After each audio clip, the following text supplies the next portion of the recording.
Setelah penonaktifan sepihak kepesertaan BPJS Afzal, seorang anak berusia 3 tahun penderita kanker di Kota Bandung, Jawa Barat tidak mendapatkan pelayanan kemoterapi lantaran rumah sakit menolak pendaftaran karena status BPI BPJS-nya nonaktif.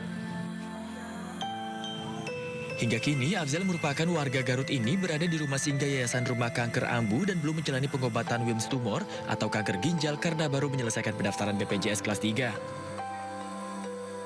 Menurut orang tua Afzal, status BPJS sang anak baru aktif sebulan dan kaget setelah dinonaktifkan tanpa pemberitahuan. Dirinya mengaku sangat membutuhkan penerima bantuan iuran PBI BPJS Uptik pengobatan anaknya. Perasaannya tuh kaget gitu ya, soalnya kan dede tuh masih panjang perjalanannya ya, belum kemo kan tertunda dulu karena operasi lagi gitu ya, kemoterapi terus radiasi ya masih lama, menderita penyakit tumor Wilms, kanker ginjal, jadi dia perutnya membesar. Iya, ginjalnya juga udah diambil satu pas Desember tuh dioperasi. Itu kan padahal itu dede tuh BPJS-nya tuh baru aktif di tanggal 1 November aktifnya tuh. Ya makanya kata saya kaget, kok kan dede baru BPJS-nya kok bisa nggak aktif lagi gitu. Hingga saat ini Rumah Singgah Yayasan Rumah Kanker Ambu merawat 31 anak penderita kanker dan baru 1 anak yang terdeteksi nonaktif. Di sini semuanya kanker, leukemia dan tumor berbentuk tumor ada yang hinggap di leher atau di perut gitu. Semuanya pakai BPJS. Ini semua pakai BPJS yang dari pemerintah, yang PBI. Nah, saya juga takut ini ke depannya anak-anak AMO di-off-in ya, dinonaktifkan. Diharapkan pemerintah tidak sepihak menonaktifkan PBI BPJS lantaran fasilitas kesehatan tersebut sangat dibutuhkan oleh masyarakat yang kurang mampu. Dari Bandung, Jawa Barat, Ervan David, iNews melaporkan.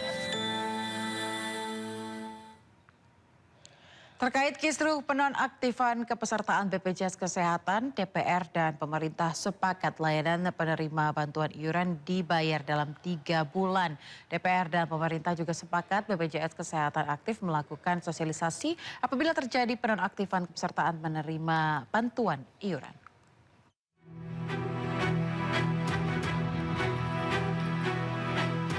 Pimpinan DPR RI memanggil pemerintah membahas penonaktifan kepesertaan BPJS Kesehatan segmen penerima bantuan iuran jaminan kesehatan.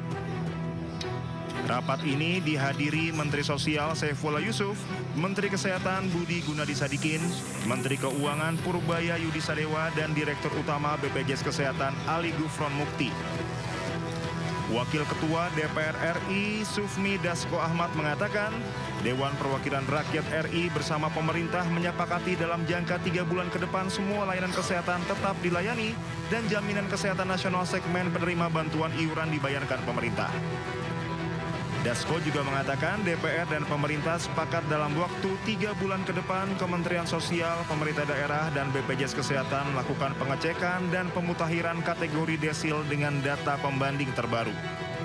Ya, jadi kalau tadi DPR dan pemerintah sepakat bahwa selama 3 bulan seluruh layanan kesehatan termasuk yang PBI itu dibayarkan oleh pemerintah. Tadi sudah sepakat, ini yang bagian bayar-bayar sudah oke. Gitu. Sambil kemudian pihak-pihak terkait dalam hal ini Kementerian Sosial, BPS, Kementerian Kesehatan itu kemudian memutakhirkan data terbaru dengan pembanding yang terbaru.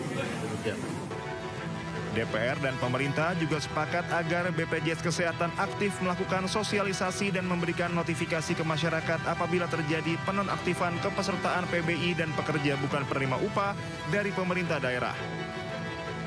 Dari Jakarta, Tim Liputan iNews melaporkan. Usai pertemuan dengan pimpinan DPR, pemirsa, ada sejumlah hal yang disepakati oleh jajaran menteri yang hadir. Menteri Sosial Saifullah Yusuf minta rumah sakit tak tolak pasien kronis penerima bantuan iuran BPJS nonaktif. Yang Kedua disepakati tadi untuk yang penyakit-penyakit kronis yang membutuhkan perawatan berkelanjutan seperti cuci darah otomatis tidak boleh ditolak oleh rumah sakit dan langsung nanti pembiayaannya dibiayai oleh pemerintah. Pemirsa, Menteri Keuangan Purbayayudi Sadewa mengaku pemerintah alami kerugian reputasi akibat kisruh penonaktifan penerima bantuan iuran jaminan kesehatan nasional atau PBI JKN. Purbaya tegaskan tak ada pengurangan dalam anggaran kesehatan. Lagi ke daftar PBI langsung trigger sosialisasi ke mereka bahwa mereka tidak masuk lagi ke list itu sehingga mereka bisa melakukan tindakan yang diperlukan. Entah membayar dengan tempat lain atau gimana. Tapi jangan sampai yang udah sakit tiba-tiba begitu mau cek darah, cuci darah lagi tiba-tiba nggak eligible, nggak berhak. Kan itu kayaknya kita konyol. Ya, padahal uang yang saya keluarin sama. Saya rugi di situ, uang keluar image jelek jadinya. Pemerintah rugi dalam hal ini, Pak. Kementerian Sosial mencatat sekitar 54 juta masyarakat yang tergolong dalam desil 1-5 atau kelompok masyarakat miskin tidak terdaftar sebagai penerima bantuan iuran jaminan kesehatan. Kementerian akan terus memperkuat kerjasama dengan daerah untuk verifikasi dan validasi sehingga data yang dimiliki bisa lebih akurat. Kementerian Sosial mencatat 15 juta lebih warga yang tergolong dalam desil 6-10 yang merupakan kelompok masyarakat menengah ke atas terdaftar sebagai penerima bantuan iuran jaminan kesehatan. Sebaliknya, sekitar 54 juta masyarakat yang tergolong dalam desil 1-5 atau kelompok masyarakat miskin justru tidak terdaftar sebagai PBI BPJS Kesehatan. Menteri Sosial Saifullah Yusuf mengakui data terpadu kesejahteraan sosial atau DTKS milik Kementerian Sosial belumlah sempurna. Terlihat pada tahun 2025, Kemensos hanya mampu memverifikasi sekitar 12 juta keluarga, padahal seharusnya lebih dari 35 juta keluarga. Dampaknya masyarakat yang seharusnya mendapatkan bantuan iuran tidak mendapatkan bantuan iuran. Sementara masyarakat yang seharusnya tidak mendapatkan bantuan iuran malah justru mendapatkan bantuan iuran. Berdasarkan DTSEN masih ada penduduk desil 1 dan 5 yang belum menerima PBIJK. Sementara sebagian desil 6 sampai 10 masih tercatat sebagai penerima. Desil 1 sampai 5 yang belum menerima PBI cukup besar, yaitu sebesar 54 juta jiwa lebih. Sementara desil 10, desil 6 sampai 10 dan non desil, nanti mohon ini BPS bisa menjelaskan lebih rinci, mencapai 15 juta lebih. Gus Ipul memastikan pihaknya akan terus memperkuat kerjasama dengan daerah untuk melakukan verifikasi dan validasi cepat, sehingga data yang dimiliki bisa lebih akurat.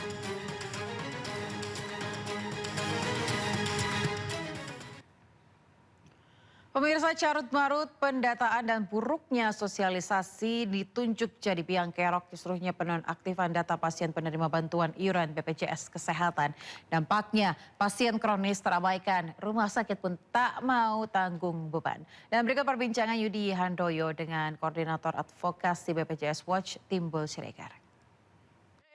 Masalahnya di mana sih, Bang? Jadi bola panasnya yang saya bilang tadi itu di mana nih? Apakah di kepesertaannya Kemensos memang atau memang dari pihak rumah sakit yang harus tetap menerima meskipun administrasinya tertunda? Gimana nih, Bang? Ya, jadi memang mengacu pada PP 101 tahun 2012, Junto PP 76 tahun 2015 tentang PBI JKN, diamanatkan Kementerian Sosial melakukan updating data terkait PBI tersebut, cleansing. Jadi ada yang dinonaktifkan, ada yang diaktifkan atau diubah. Nah, tentunya memang untuk memastikan bahwa betul penerima bantuan iuran itu adalah orang miskin dan tidak mampu sesuai pasal 14 dan 17 Undang-Undang SJSN. Cuma kan prosesnya ini kan yang kalau kita perhatikan dilakukan proses penonaktifan secara sepihak dengan apa? Tidak dikomunikasikan kepada si masyarakat. Apa betul, pertanyaannya kan, 11 juta yang dinonaktifkan ini sudah menjadi kelompok masyarakat mampu. Tahun 2025 ada 7,3 juta di bulan Juli 2025. Hanya gara-gara peralihan dari DTKS ke DTSEN ada 7,3 juta. apa betul 7,3 juta orang ini sudah menjadi mampu di tengah krisis kondisi ekonomi kita saat ini? Masih banyak terjadi PHK. PHK juga berhak dapat PBI. Kemudian juga pengangguran. Bagaimana juga kelas menengah turun dan sebagainya. Ini kan persoalan yang harus diperbaiki itu pendataannya dan komunikasinya. Sehingga masyarakat punya hak untuk misalnya, masyarakat tanggal 1 Maret nanti akan dinonaktifkan. Di 1 Februari dikasih tahu. Sehingga masyarakat itu punya hak. Satu, misalnya masyarakat miskin, dia akan memiliki hak jawab. Pak, saya masih miskin. Atau peserta yang sudah mampu, dia akan beralih ke peserta mandiri yang bayar sendiri. Ya. Nah, artinya yang harus dijamin oleh pemerintah itu adalah keberlanjutan penjaminan oleh JKN.